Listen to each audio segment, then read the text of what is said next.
Hi, I'm Christopher Scott Satterwhite, an instructor here at the English department at UWF, and I want to welcome you all to our weekly discussion series, Race in the Community.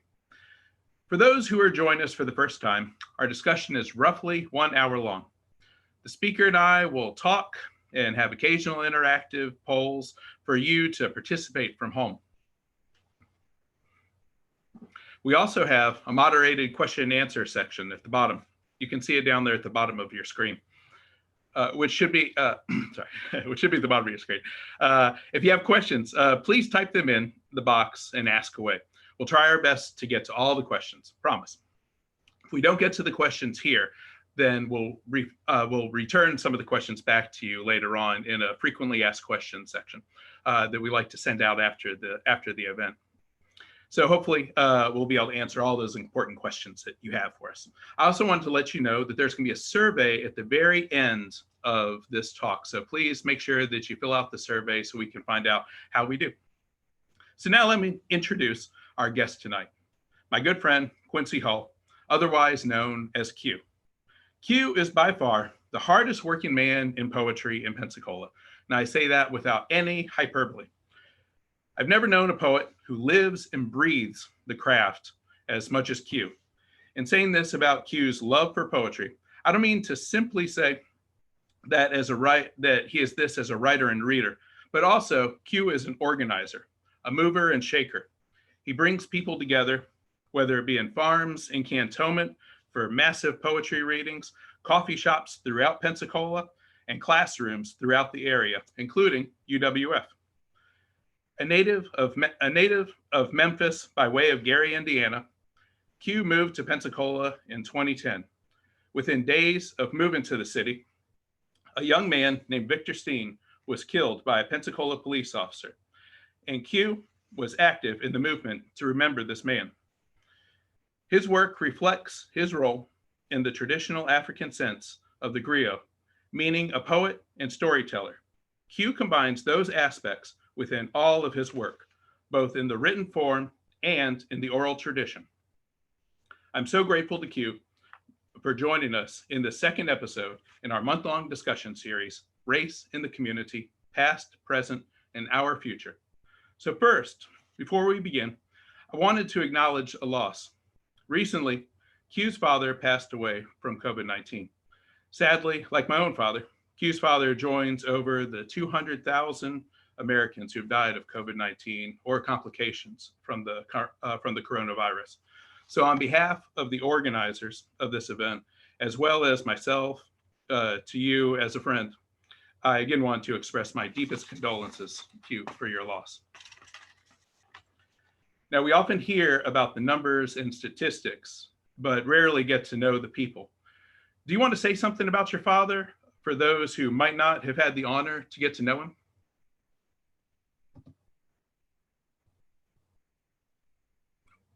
Nope. No. You're on mute. You're on mute. There you go. Oh, no, you're on mute, Q. Okay. All right, I'm sorry. Can you hear me now? Yeah, I can hear you. Okay. That's the catchphrase of 2020. You're on mute. Well, my father was the father of 5 children, 4 sons and a daughter.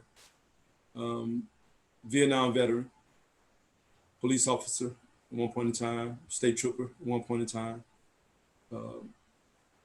One of 12 children.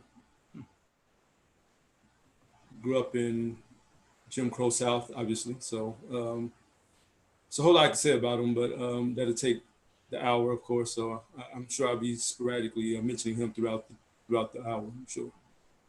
Because he's heavy on my mind right now, of course. So. Yeah. Well, what was his name again? Henry. He was the senior. I have my oldest brother is Henry Jr. So Henry Hale Sr. All right. So I just wanted to say his name and put that out there. And again, our condolences from all of us. I appreciate that. Yeah, indeed. So, well, speaking to your parents, I know that your mother was a big influence on your poetry as well. And I'm assuming also that your father had influence as well. So thinking about your parents and, who are now both ancestors, how how have they played a role in your growth as a poet? Well, my mother directly, she encouraged wholeheartedly. She encouraged my writing. She influenced it. Mhm. My writing came from pain originally. It started off from pain. Growing up in Gary, Indiana, I saw a lot of things that, again, it would take more than an hour to discuss all the things that I saw, but things that we know now that young Black people know all too well growing up in certain communities. And for me, it was a gift. I wanted to write a poem to the mothers who lost their children. So it started off by just me writing poems of condolences, trying to make them feel better in a poetic way.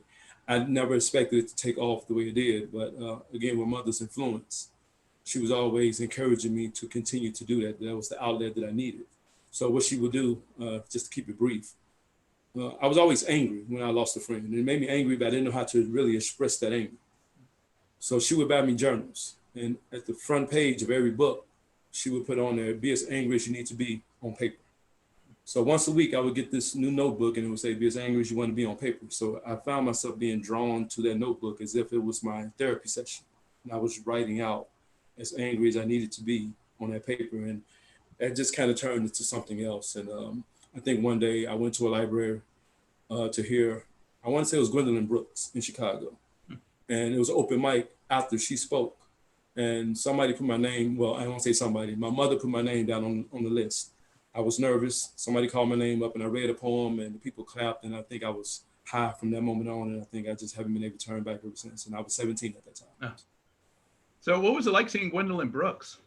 Amazing, because I've always been a big fan of hers. I'm still a big fan of her. I probably have more of her books back here than almost any other poet. But she was refreshing to me. She was very, it was kind of the opposite of stuff that I was writing. So I think I was attracted to that because it was more of a worldly view, but in a very poetic and positive form. And I think I was attracted to that. So. Okay. Well, this is a good place to bring up our first question. So also I want to give a shout out to Anna and Daisha for your work behind the scenes. And also I forgot to mention all the other folks that are working behind here. I can go on and on, but I'll talk about that at the very end. But Anna, would you mind putting up the first poll that we have for our audience? All right, so our question is, off the top of your head, how many Black poets can you name? 1, 2, 3, or more than 4? I give you a couple seconds just to start thinking of them off the top of your head. Can you see it on your side, Q? I can see the poll. I can see the questions, yes. Can I say something in the midst of this though? Or yeah, am sure. I waiting for, I wanted to go into, you asked me about my parents. So my father's influence was different. His was more, I was studying his life. Mm-hmm.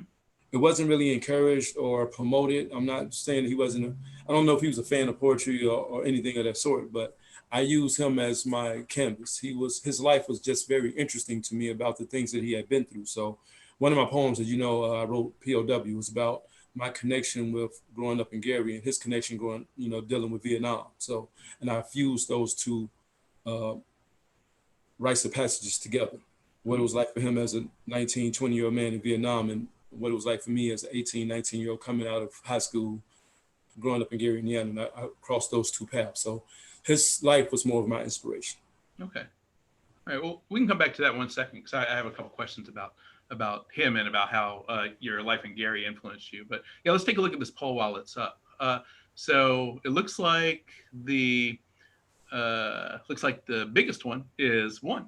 All right, so I don't know if that's just Q or Gwendolyn Brooks now that we know Gwendolyn Brooks and others.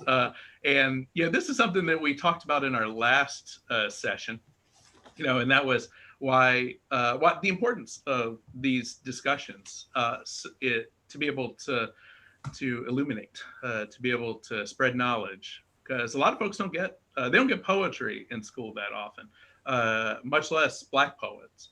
So this is a great opportunity now for all the audience especially all the folks who just listed 1, to list more than 1, at the end of this and check out other poets because poetry doesn't take very long to read. So there's a lot of opportunity for you to jump in there. So good, and good for all the people that got more than 4 too. Proud of y'all. All right, so Q. So tell me about growing up in Gary and how, if you want to talk a little bit more about how that influenced your life and how that influenced your poetry. Well, for me, and I want to be fair, as I know it's hard talking about this, but Gary was a majority Black city, so I'm thankful for having that experience. It was majority Black. Probably at the time I was there, between 80 and 90% Black the whole time I was there, and I was there from, as far as I can remember, the age of 1 to when I moved in 1992.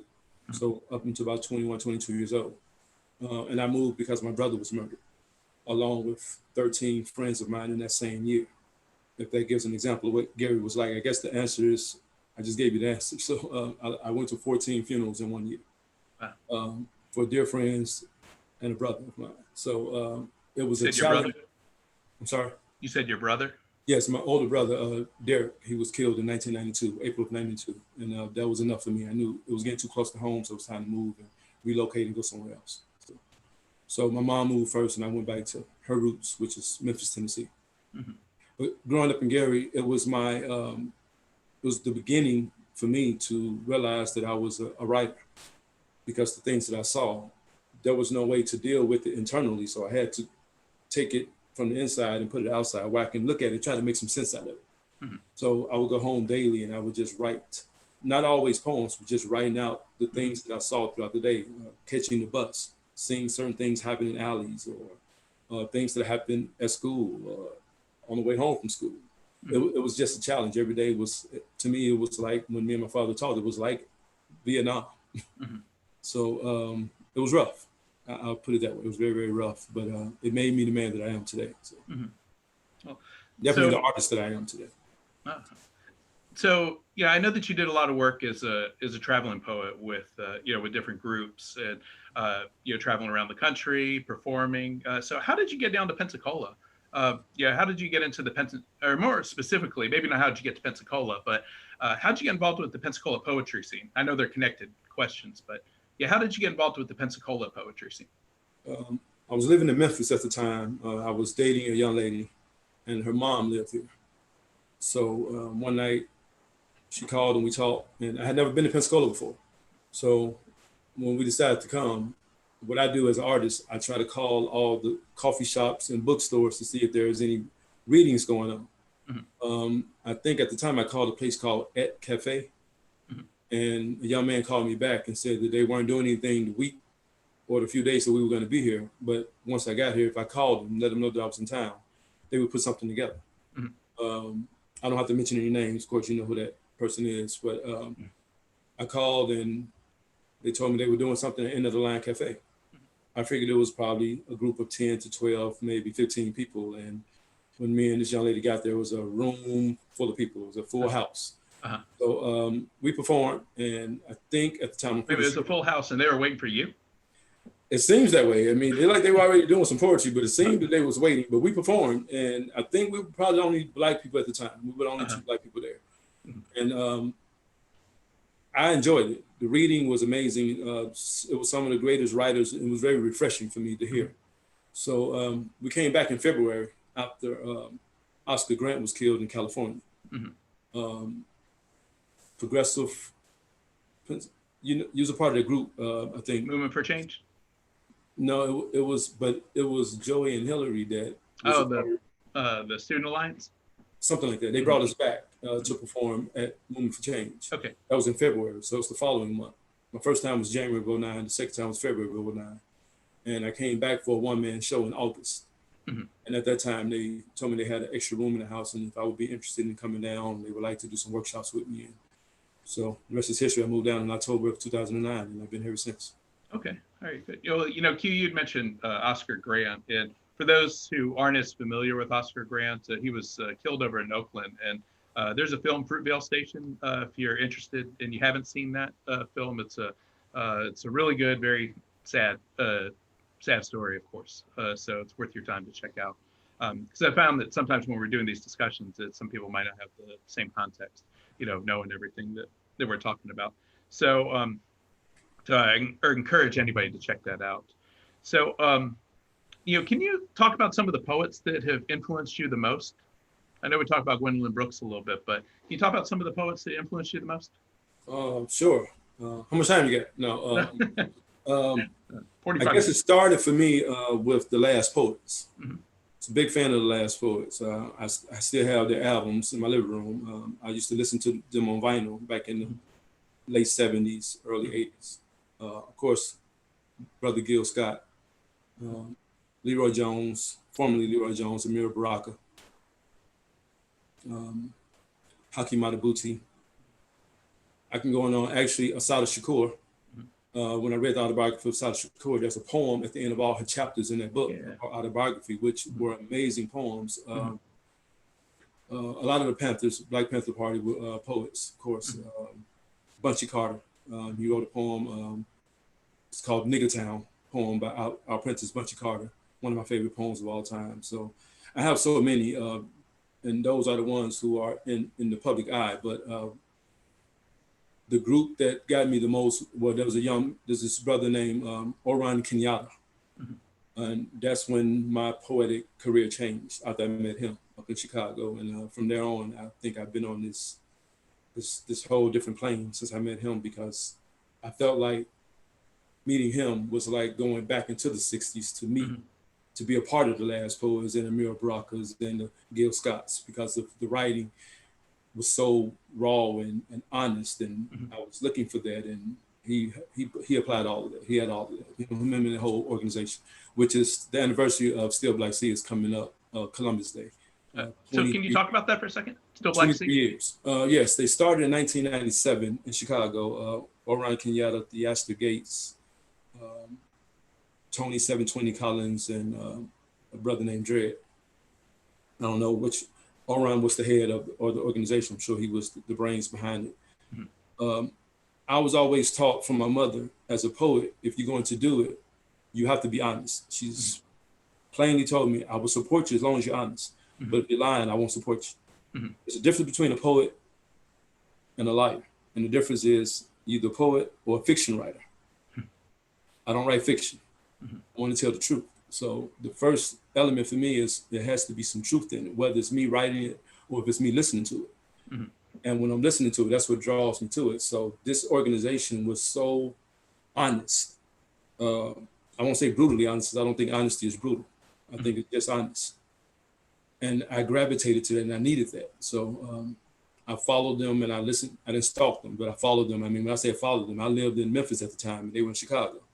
I was probably in Chicago at least twice a month, listening to this organization perform their weekly events. And after a while, I found the nerve to ask. Me and Oran had a conversation, and I wanted to bring him to Memphis because I knew Memphis needed that energy, because that's what he provided. He provided this honest energy. Oh, he does. Yeah, I met him a couple of times. No doubt about it. And he There's brings energy around Oran. and we've been down together for 20 years now, but I'm still impressed every time he opens up his mouth and speaks. So when I brought him to Memphis, it changed the whole culture of the city.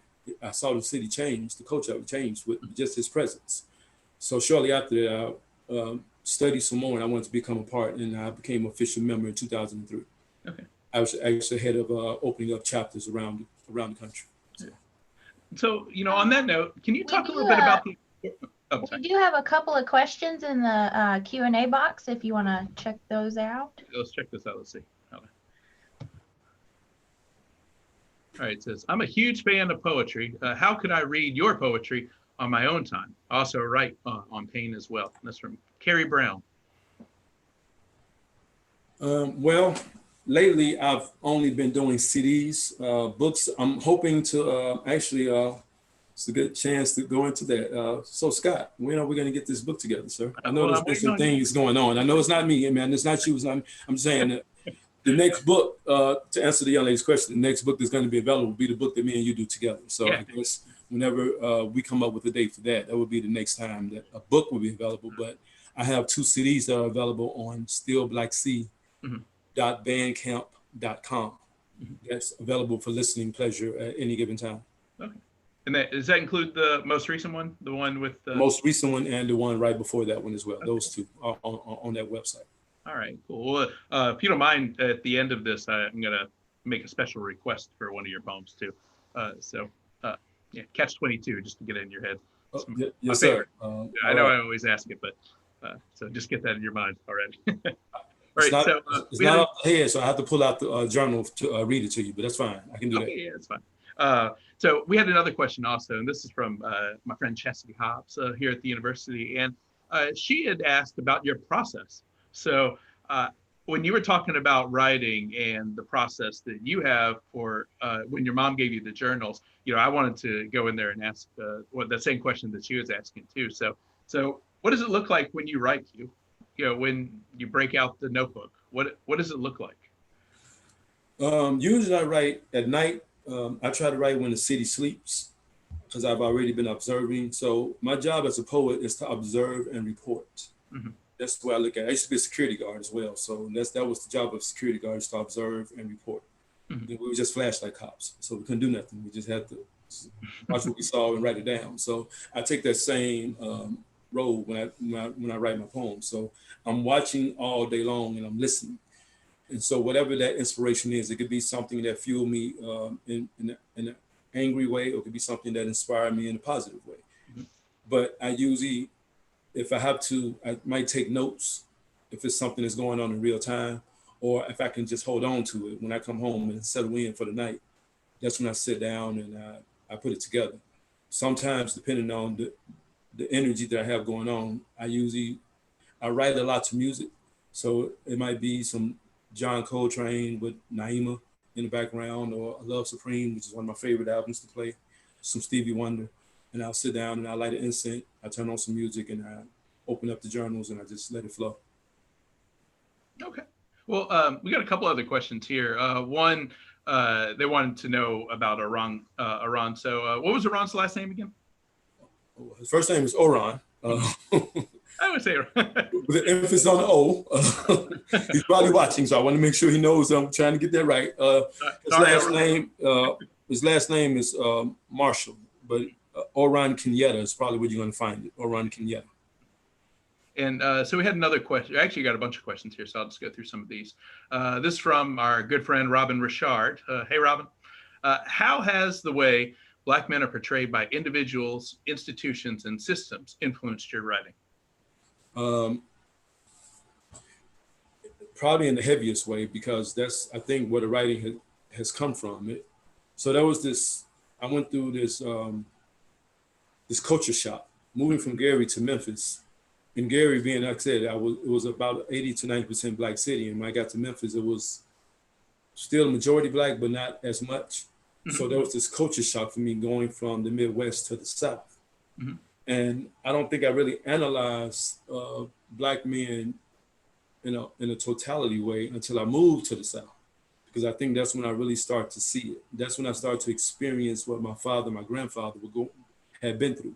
Because in Gary, I wasn't able to see it from that perspective, because it was more of what I wrote a story called Bob C., The Legend of Bob C., and that's the acronym for Black on Black crime, because that's what we saw in Indiana. That's what I saw in Gary. But when I got to Memphis, I still saw that old crime that my mother and my father saw. I saw that blatant racism, mm-hmm. that in your face, you're still not able to do what you think you should be able to do in these kind of places. So the writing shifted a lot from anger from sadness about the people things that was happening around me, to things that were still happening that my mother and father talked about when I was a child. And now as an adult, I'm experiencing this stuff for myself. Yeah. And most of that was based about the stereotypes about Black men. And my writing started to reflect that. Definitely once I moved to Memphis. Well, I have another question here from another Robin, our friend Robin Blinn. So this question is, I think of Q, I'm going to read it directly. I think of Q as a really political poet. Some people might argue that poetry can't change anything, or even that poetry should not be political. How do you see the role of poetry and your own role as a poet? As you said in your intro, the African griots, it's my duty to administer a message to people who may seem, I don't think they are, but may seem voiceless. Mm-hmm. I know that I have a platform, and I'm very grateful for that platform, and I have to echo out what they are trying to say in a poetic form to where everybody can get it. So I'm basically taking something from everybody, and I'm interpreting it, and I'm putting it into a bowl, and I'm mixing it up, and I'm bringing it out, this prepared dish as a completed poem, but it's coming from, we're all basically going through some of the same things. And I'm taking all of those things together and I'm just trying to put it out there to where everybody can understand it by being that voice. And I'm hoping that I'm not deviating too much from the real issues or the topics that I can't get all of them, of course, at one time, but that's what the beauty about poetry is. If you can't get it all in one poem, you can get it in the next one. So I'm trying my best to be the voice of the people who feel like they don't have one. If that answers the question. Yeah, it does. So thank you. And even adding on to that as well, I know it was W.B. Du Bois who had said that essentially all art was political art, or all art was propaganda in that way. And it's propaganda being the political art. And what do you think of the role? I'll say I've changed the question around a little bit. I'm paraphrasing Du Bois too, so forgive me if I got a little bit of that wrong. But how do you define poetry? In many ways, when I first started, it was the language of imagination. I like that. And it can be a form of positive or negative expression, because I think both expressions need to be out, whether it's a positive expression or negative expression, as long as you can express. So for me, it's my way of expressing myself. I always tell people, this is my only freedom as a Black man in America. Poetry is my only freedom. It's the only way to be free. I feel totally free when I'm writing or when I'm reciting how I feel within. I feel like it's the only platform I have to experience liberation right now. But I'm going to continue to use it until I get that other parts of liberation that I deserve. Yeah. But right now, this is my only freedom. Okay. So even with that, going on to this, let's talk a little bit about your work as an organizer in poetry too, because one of the things I see about you as well is I see you as different than the average poet. I think anybody who knows you knows that you're not the average poet by any means. And as I said in my introduction, that one of the things you do is that you organize. You're often heading up the Pensacola Poets. You started a handful of different versions of these different open mics around town, that you're active with, just about anything that has to do with poetry. You come to people's classes, pretty much anytime somebody says, I need a poet, there you are, that you're right there. And it's part of that organizing spirit within you. So I wanted to see, what do you think is and a lot of these are around open mics in particular. So what do you think is the importance of the open mic? Well, there's so many, but for one, I guess it's that thing that I was just talking about in the last one. It gives everybody a chance to express themselves. It doesn't seclude because it says open. So everybody can come, sign a list, and express themselves. Everybody has an opportunity to get out what it is that they need to get out. We can't fix the problems if we don't know what they are. But the open mic is an opportunity for everybody to come and voice whatever the problem is. And we, as the people who are part of the open mic, who have been a part of it for a long time, we can help play the role in help fixing and repairing those problems. But I think that the open mic is served as a place to come to express whatever it is that you feel needs to be expressed at that time. Okay. So I think they're very important. That's my beginning. So I don't want to go straight too far away from my beginnings. What would I be without the open mic? I'm sorry. I don't say so what would I be without the open mic? Somebody had to open up a mic for me to allow myself the opportunity for the first time for me to express myself. So I don't want to deviate too far from it. So, because the next few is coming up. So. And there's that special feeling when you're in an open mic too. I know for me personally, the first time that I read in front of people at an open mic, that it was such a powerful moment. That feeling that you're seeing other people read and you realize, oh, I could do this too. I can enter into this art form, and a lot of art isn't like that, or people don't feel as comfortable getting into that. And as long as you have that courage to get in front of some people and read, it's an incredible feeling. So, do you remember the first time that you got up in front of people and read? That's funny, Scott. I was just going to go into that. I was nervous as I can be. I was not happy that my mother put my name down on the list. I was not happy. And I found out later on it was her, because I'm thinking, no, I'm not. I was the shyest, quietest kid coming up in high school. I just didn't want no attention. I was writing and I was closing it up, and that was my expression. I would write it and I felt good, and I closed it, and that was it. And my mom liked it, and she thought that it was always good. And I think the first poem, it was a poem called From Pyramids to Projects. And it was expressing how we were the builders of pyramids and how now we're people who live in projects. So I was basically using it as a way to get us back to being pyramid builders and not project dwellers.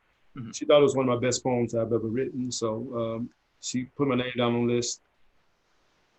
If mom calls me up to read a poem, I'm gonna have to read a poem, nervous or not. So I did it, but a rush came over me right after I was done. I think that the sound of that applause, it sounded so genuine. And I felt like I liked that and I enjoyed it. So it became more of a task not to just write them, but now it became more of a important for me to get it out. I need to get the words out now. So I do remember the first time I went from nervousness very, very quickly, and then it turned into this feeling of overjoy. I was very overwhelmed afterwards. And I still get that feeling to this day. I still get that. So can you describe the open mics that you host? I'm thinking of the ones over at Constant Coffee, but all of them have kind of been really amazing to me. So without me describing it, I want to see how you describe the open mics. Well, I say your open mics in particular, because I don't think every open mic is like the ones that you host. Well, I humbly accept that, sir. Thank you for that. I guess because I love poetry so much that I want to make sure that everybody who walks into the room either has a good time or they either are experiencing something that they have never experienced before, and they want to experience it again and again. So I think it's important for me to be the host, which I consider like a sheep herder. We're all important, there's a whole flock of sheep, but sometimes they can go left, right, and you need them all to go in a certain direction, and they're all over the place, and it's gonna take you all night to gather them all together. So I think the sheep herder and the host are the same. We just have to make sure that there's a foundation that everybody needs to follow. And I think that's my role in that, but there's an enjoyment in watching sheep do what they do. So I enjoy, because I'm being inspired as the host, I'm being inspired. I'm hearing things that are inspiring me at the same time. So it's keeping me fresh. It's keeping me on my game. It's keeping me, on point. So I appreciate that and I enjoy that. That's why the open mics are very, very important to me, because you never know what you're gonna hear. I'm hearing somebody who sounded like me 20 years ago, when I was getting started. So that's refreshing to see people come up and change and grow and evolve. And I enjoy that. So I feed off of that. I need that actually in my life. So it's just important for me to be there to them as it is for them to be there to me. I think it's a dual relationship. So, and I'll add in there that if you have the opportunity, I'll add to this, that if you have the opportunity to see any of Quincy's open mics, then you should definitely go. It is by far the most diverse group of folks that you'll see reading poetry. There could be people from all different races, old people, young people. They could be in their 70s. I've seen people in their 80s, I believe, 80s reading, and then people that are, as young as 10 years old reading. In fact, Maya was hosting for a while, right?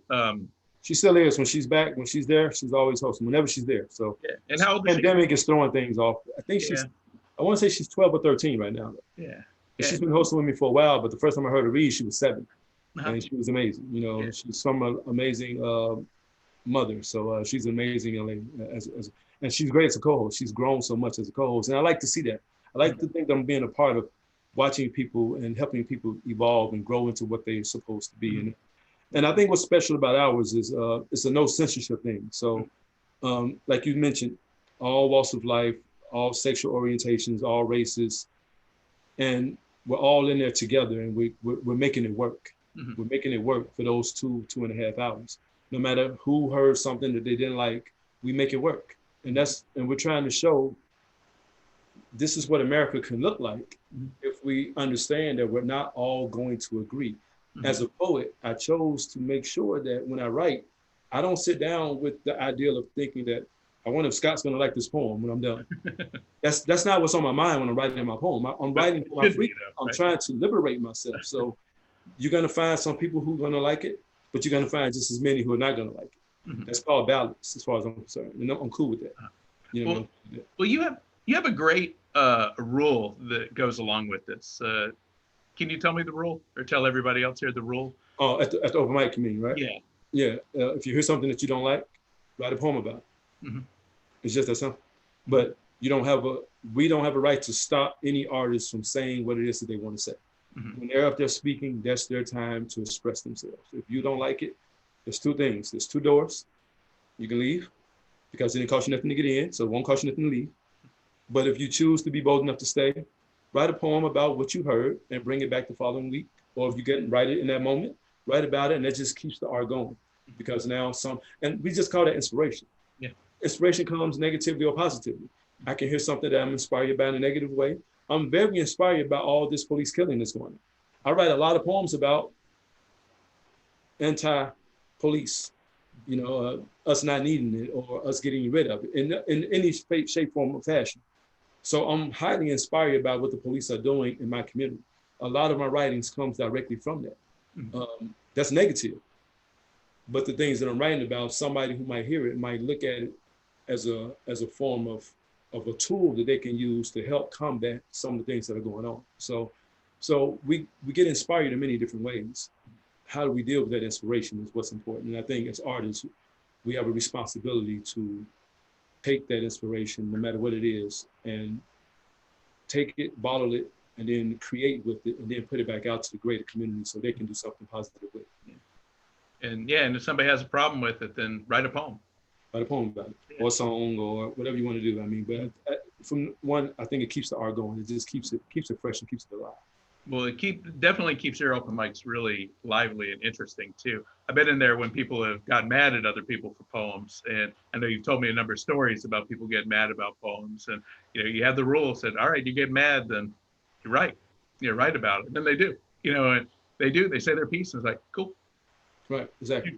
And I may be guilty for one of those people who make some people upset with my poems. That's fine, but so far I haven't heard anybody combat me back yet. I've heard some subliminal messages from time to time, which is fine. Mm-hmm. I'm partial to it. It's okay. I'm open.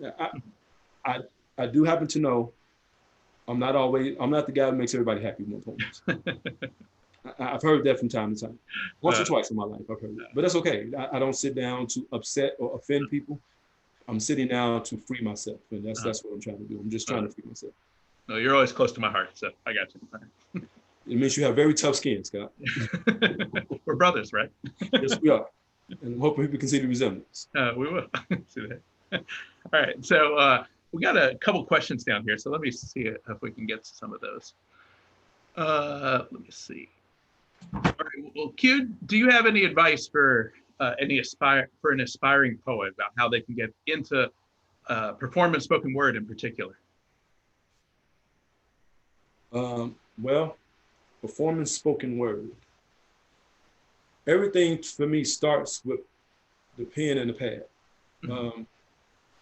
I don't remember when I started memorizing my poems. I think it just kind of happened from reading them so much. So I think the performance aspect came out of a sense to want to take my poetry further. I wanted to travel. That's where Orion played a big role, because I met him on the road. So I felt like that's something that I needed to do, take my message to a broader audience.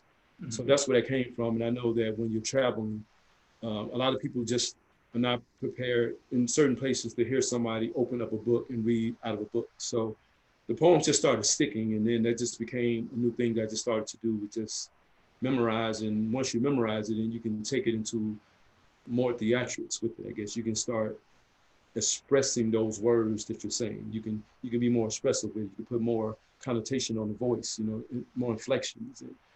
So I think that just naturally progresses after a while. But I would suggest to that person to just come to the open mic, because that should be your boot camp, mm-hmm. The open mic, and just start it from there and build up your core audience and just take off from there. Mm-hmm. So that's what I would suggest to anybody. Well, I have another question here. That question was from Hunter. I wanted to give Hunter some credit. This other question's from Greg Thompson. And can I get this moment to give Greg a shout out? Because this wouldn't be happening if it wasn't for Greg. So thank you very much for everything. Big up to Greg. Yeah, indeed. So Greg's question was, Q, would you talk a little bit more about freedom and the lack of freedom for Black men in America? Well, I know we'll need another hour or so for this, but we'll But see. I'll be brief. The lack of there is no freedom for Black people in America. I won't say Black men. I say Black people in America. I don't separate Black men, women, children. I think we're all one. So when I say one, I mean when Malcolm said that they don't hate you because you're Christian, Muslim, or Jew. They hate you because you're Black. He didn't say they hate Black men. They hate Black. He said they hate you because you're Black, and all of us are treated bad. It had nothing to do with gender. It was race. Mm-hmm. So. That hasn't changed. I think that's proof of what we see every day. I think over a course of time, they've managed to trick us and make us believe that we've achieved some type of equality, but it was a trick. It was a Trojan horse. It wasn't the truth. It didn't happen. And now we're experiencing it now. And it's like, I guess my issue with that as an artist is I want us to stop being fooled, stop being tricked. The oppressor will never unoppress you. That's something that you have to do for yourself. Mm-hmm. So I don't think that has changed. I don't know if that was a two-part question. I want to make sure I got both parts of this question. Okay. What was the other part? Let me see. Well, the question's actually been taken off. So I think, I think you mostly got that. Okay. You sure I got it? I don't want to upset Greg. Now I want to make sure Greg is happy with my answer. I'm sure Greg's happy. He's cool. All right. Talking about this, you have one question about this as far as English classes. You come into pretty much every one of my English classes, at one time in spoken, which I think comes back to one of the other questions with this. How do you write poetry? Because we think of, my English classes, we'll talk about a composition class in particular, where you're trying to write a main argument, or you're trying to write a thesis, or you're trying to write, just a longer paper.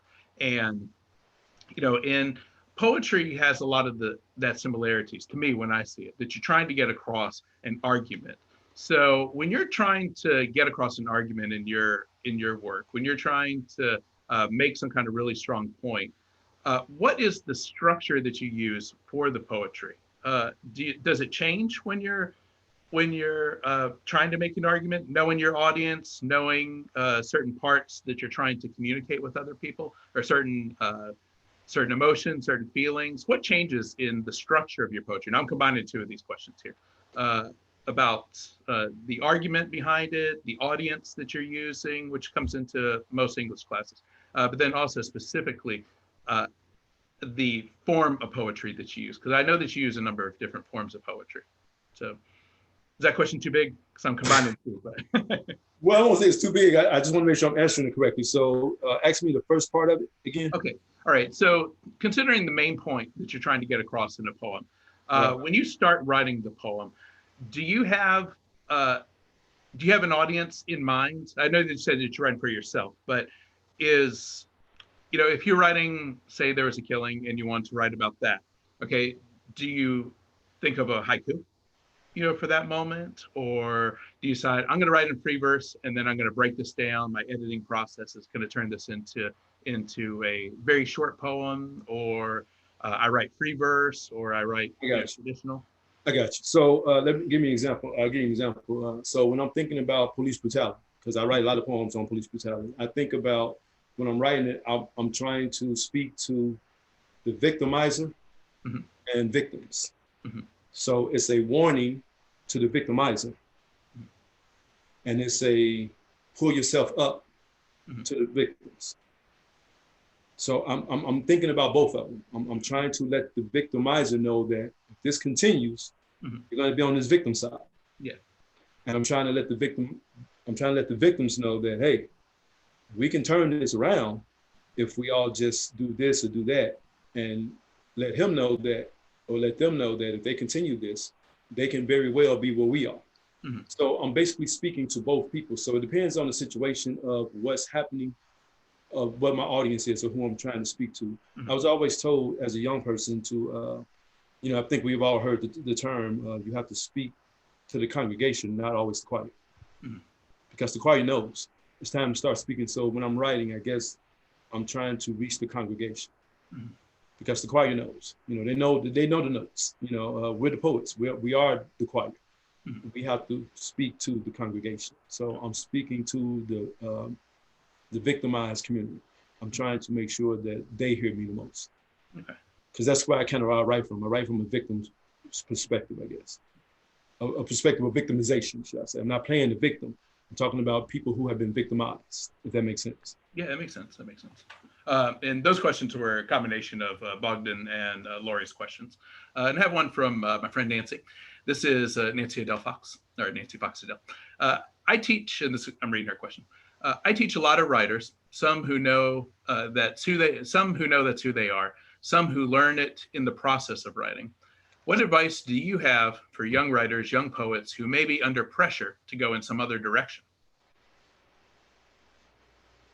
To go in another direction, and I feel this one a lot. I'm an English major, obviously, and was an English major in college. I know Nancy was, or she wouldn't be teaching here.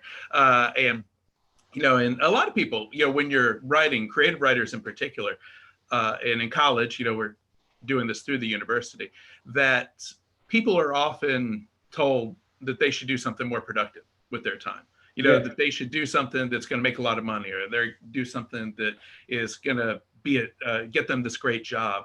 So what advice would you give to somebody who just knows they're a writer, somebody who knows that they're a poet, and everybody's telling them stop?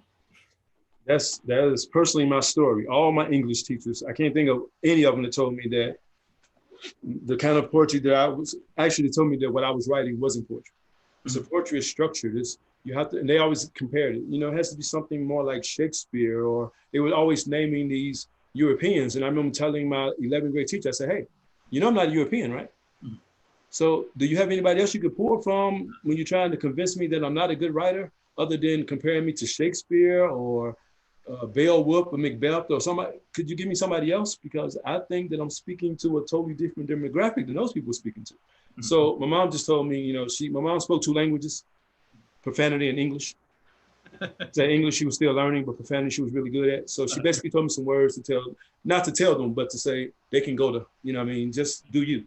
So I tell those people to just do them. If you know in your heart that this is what you were meant to do, just do it. Because and I remember my first book was published, and I took it back to those English teachers when I took it back, and one of them just kind of looked at it and just put it on their desk, and they kind of walked away from it. And, oh, okay, well, I guess he did do it. So I believe when people tell you that you can't do something, that becomes fuel for the fire, and they're just, now I got to prove them wrong, So I would tell those people to continue to follow your heart and just do what you know is best to do. Just continue to do it. Don't give up. Don't stop, because there's always an audience for somebody. Everybody has an audience. You just have to find yours. That's great advice. So hopefully that answered your question, Nancy. Yeah, I love that. That's my advice to anybody too out there who has the same question, same problems. So one of the things I wanted to ask you, Q, and you talked about this earlier a little bit, but was about music. So I know that music comes in a lot with your work, and you have a lot of recorded work that features music. I know one of your poems that you had, Strange Fruit, you have a couple different versions of that. Some include some orchestra members from the Pensacola Symphony Orchestra. Then you have some other ones that includes good friends of ours, who are, playing drums in the background. So, that's just in your work, but what do you think is the role and the connection with music and poetry? And in particular, I'll say this in particular, with Black poetry. I'm glad you gave it that particular. So I think that the drum is the first sound from Africa. That was the first sound that we heard. The drum gave us different sounds. It gave us the sound when there was trouble coming. Mm-hmm. It gave us a sound when there was a new life being born. And there was a different sound each time. So if there was trouble, it was an aggressive drum beat. If there was a baby being born, it was festive. If there was a union of a marriage coming together, it was also a celebratory type of tone. And the griots and the drum, they all felt like they was always one and the same. So the drummer was giving the background. He or she was providing the background for what the griot had to say. Mm-hmm. So I think they go hand in hand. And I'm an inspired writer. I write from music. I need that rhythm to kind of set the tone for the way that my pen strokes, the way it moves.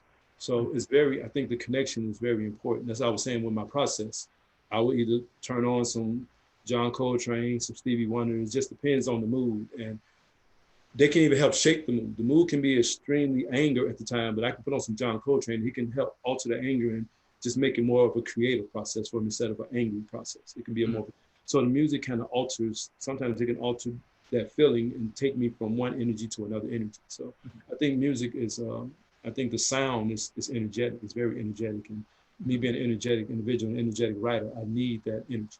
So I think the drum being the first sound from Africa, I think it just goes on, and every instrument that came out of that plays a big role, and they all just come together to help provide the soundtrack for what it is that we have to say. Right. Well, on that same note, you had mentioned actually, I'll ask this. We have another poll question that we can have. And I know the music comes into your open mic, so I thought I'd throw this one up here too. Anna, would you mind throwing up the other poll for us, please? The open mic? Yeah. Mm-hmm.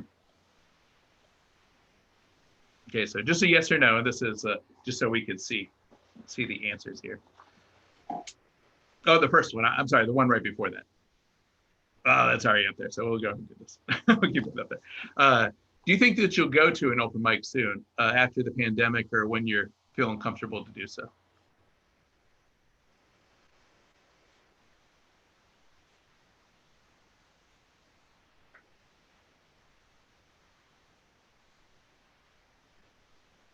While those numbers are coming in, we have a few comments I just wanted to mention here too. I think one of the comments that somebody had made, and this is from Lamar, I think that is what the general public forgets. Art is personal. The goal is not to make people happy. It is expression. Totally agree. And, all right, so it looks like we have 41 people saying they're going and 12 people no. All right, so we got a few people who are honest, and a lot of people look like they're going. So the winners are going out in the world. The winners will be going. So, and the open mics are, still going on, and they're, at your own comfort level too. So right now, as we know, the pandemic is throwing off a lot of things. So just like anywhere else, we'll go with masks, be prepared, be cautious as much as you can. But sooner or later, this pandemic will pass, and hopefully these places will be filled with all these poets. And in the meantime, if you're a poet, this is a pretty good time to be writing poetry. There's a lot of really interesting things that could inspire you out there, a lot of things to write about right now. So there's no reason not to be writing. If you don't want to go out to the open mics, don't want to go out to the public, then that's my encouragement. That's why I'd like to encourage you to do is to go out into your notebooks and start creating. So, but I'm watching the time. So, did you want me to read this poem still? Yeah. I got one more question for you, then I'll come back with the poem. Okay, because there might be a question too after this poem is done. So, yeah. I'm gonna make sure we're open for that. Okay, so with this last question here, this is my last question before I'm going to ask you that. So, Q, as a poet, what brings you joy? What brings you hope? Are those two different questions, or what brings me joy? What brings me hope? Yeah, both. Yeah. Well, and think about this as a poet. My daughter is what brings me joy. Mm-hmm. She has provided, since she's been born, my inspiration now. I don't have to really look for it or get it from any other place. I keep pictures of her throughout my house, so I can just see her eyes, and I can write a poem. I can write a book. So she is, I guess she's both. She's my joy and my hope for the future. I don't really have much hope because I know it's going to take more than hope for things to change. It's going to take some work. I guess the word hope for me is it kind of goes against the work that my ancestors had to put in to get the little bit things that we enjoy. So I don't want to throw the word hope out there. I want to make sure that the people who are coming up behind me realize that it's going to take just as much work as our ancestors put in for them to put in for something to get better for the generation to come behind them. So, but she brings me joy. She definitely brings me joy. She's my reason for waking up in the morning and trying to get some rest at night. So definitely my daughter provides all of that for me. Yeah, and she's right behind you. Over the picture is right behind you too. So just want to give a little shout out to Zaria. You know if she's on this right now? No, I texted her the link, and she told me that she was shopping for a dress for her grandfather's homegoing. Okay, well. That's what she said. Well, so I had to tell you the truth. That's what she told me. So. Yeah. So, Q, can I request a poem? You sure can, Scott. All right. My favorite of your poems, and I think anybody who knows me knows that I'm a little softy and I get choked up sometimes. But this one always gets me though. But Q, would you read Catch 22 for us? I will, Scott. So And can you talk? So you like to cry? I'm guessing. Yeah, I do. Yeah. I can't pretend. Okay. So I'll throw this out to everybody out there, out there in the world. Anybody knows me. I think Robin called me the crying professor. I like that. If you're still on there, Robin, I didn't forget that. All right, so can you talk about it a little bit, or the inspiration behind it, and then? Well, so my mother was my everything. She was, man, I can't. I wish I can go into words what she did for me. I'm a Vietnam child, so I'm a child of Vietnam. I was the first child born after my father got back in Vietnam. So I was born with everything under the sun. So I spent a lot of time in the hospital, a lot of time. And Of the effects of your dad being in the war. Right.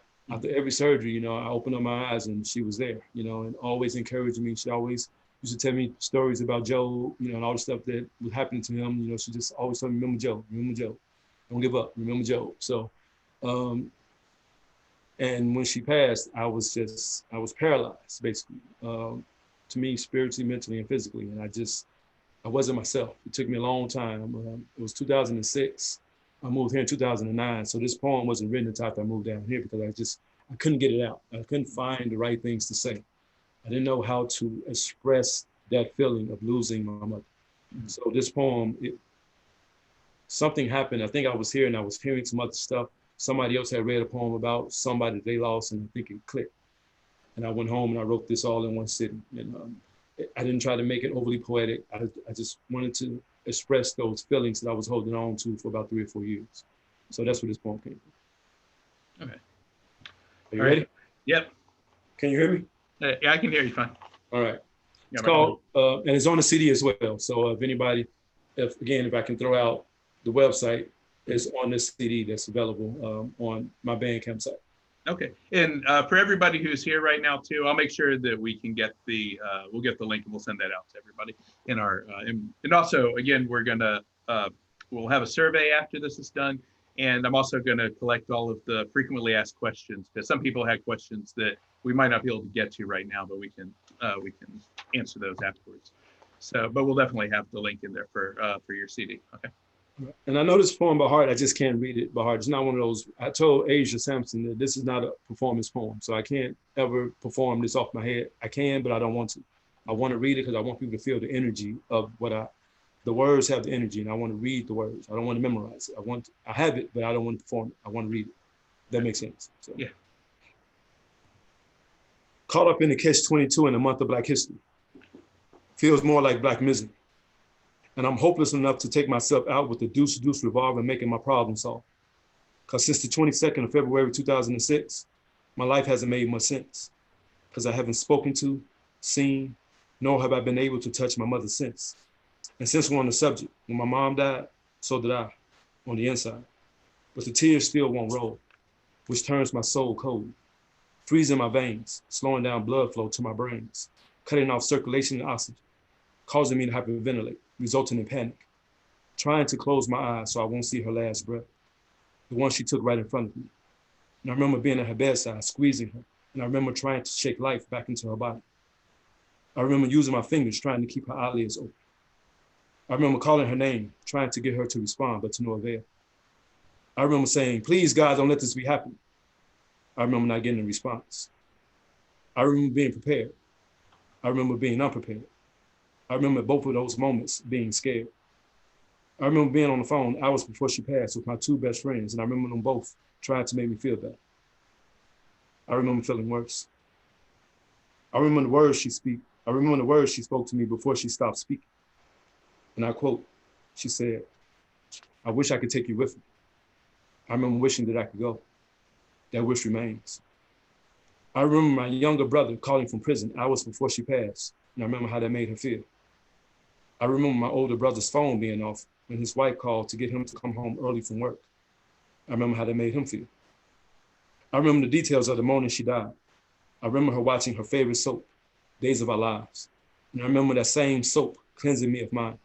And when it happened, I remember being in shock. I remember the caretaker asking me to help him put her dead body on the gurney. I remember the look I gave him when he asked. I remember the phone calls I had to make, breaking the news to family and friends. I remember them all taking it very hard. I remember making funeral arrangements and how sick it made me feel. I remember going casket shopping. I remember at the home going, thanking my father for marrying her and making her an honest woman through this act. I remember at the home going, reading her favorite poem. I remember seeing her body in that coffin, and that's when I saw my life flash before my face. I remember my heart stopping after the last person viewed the body and the casket closed. And I remember seeing my mom's face for the last time. I remember my older brother's eulogy of her. I remember my best friend and I at the burial praying over her casket in Arabic. And then I remember walking away from my life. And then I remember shortly after, looking into the eyes of my then 9-month-old daughter, searching for answers. You might be asking and wondering why I remember all of this. I say it's because I can't forget.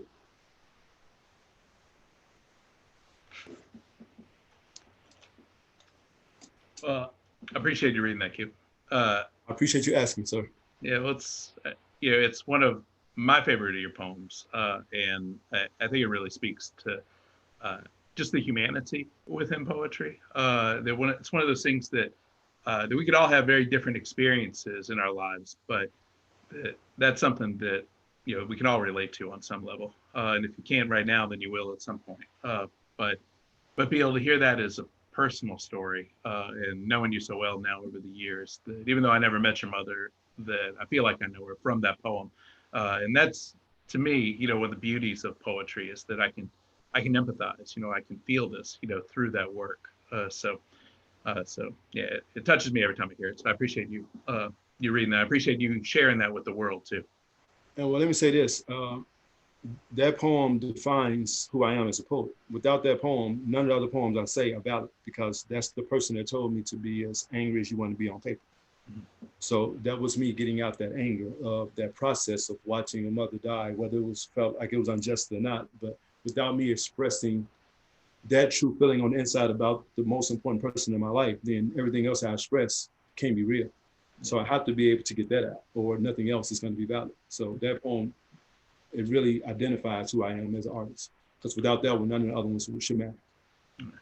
Well, again, I thank you, for that. And it looks like we're out of time now. So, oh man, I know it's like this every time, right? All right. Well, this won't be our last. Well, let me thank yourself, UWF, and everybody on the staff who had anything to do with this. I think this is really the hard work that we have to do to bridge the gaps and make this society, if we're going to make it better, this is the beginning of, this is where it starts, and we have to do this. So I take my hats off to you all and everybody over at that organization that has anything to do with making these things happen. And you put together a wonderful cast of people. I'm just honored to be a part of that. I enjoyed Tonight Day last week. I'm sure we're going to enjoy Jackie next week and everybody else. So, and who better to have moderating than yourself? So you're actually a pretty big person in the city, whether you know it or not. I know you're very humble, but your name resonates very, very well around this community as well. So my hats off to you all, and I think y'all are doing a wonderful job, and I'm just thankful to be a part of this. Thank you. I really appreciate you saying that. And as Q had mentioned, our next speaker next week, our next guest is going to be Jackie Olive. Jackie lived here for a number of years. She's created a fantastic, incredibly powerful documentary called Always in Season. And she's going to be with us. She's going to join us. And I think it's going to be a really, really great talk. So, as Q was saying, I wanted to also thank all these other folks here. We got Anna and Daisha in the background. Also in your background over there, we got X, and I want to thank him, publicly for his work putting this together. And also want to thank Greg Thompson, the Honors Department, the Office of Equity and Diversity, Continuing Education, and of course the English Department as well. And UWF as a whole. So, and lastly, Q, I want to thank you for being here, but also for everything that you do. So thank you so much. Greatly indebted to you. if there's a way to get my to get the website up about where to find my last 2 CDs, you can put that up. If there's a way, you know it by heart, right? You do know it. Yeah, I memorize it every day. Yeah, if you can do that, that'd be great. We're at Constant Coffee and Tea every Tuesday from 6 until. So anybody who wants to come, if this has inspired anybody to want to come out to the open mics, we're going to be there. I won't be there this Tuesday myself because I will be burying my father this Tuesday, but every Tuesday out there. But X will be hosting this week, so you're going to be hosted by another great poet this week. So. Okay, fantastic. So every Tuesday at Constant Coffee, 7 p.m. So I appreciate it. 6 p.m. 6 p.m. Okay, yeah. It goes on for a while usually. Right. So lastly, I just wanted to also say, yeah, again, my deepest condolences, and I hope, yeah, I hope the homegoing is. I know it's going to be powerful, you know. So again, my deepest condolences for your father. I appreciate it, sir. I appreciate it. All right. So thank you everybody for joining us, and looking forward to seeing everybody next week. All right. Thank you.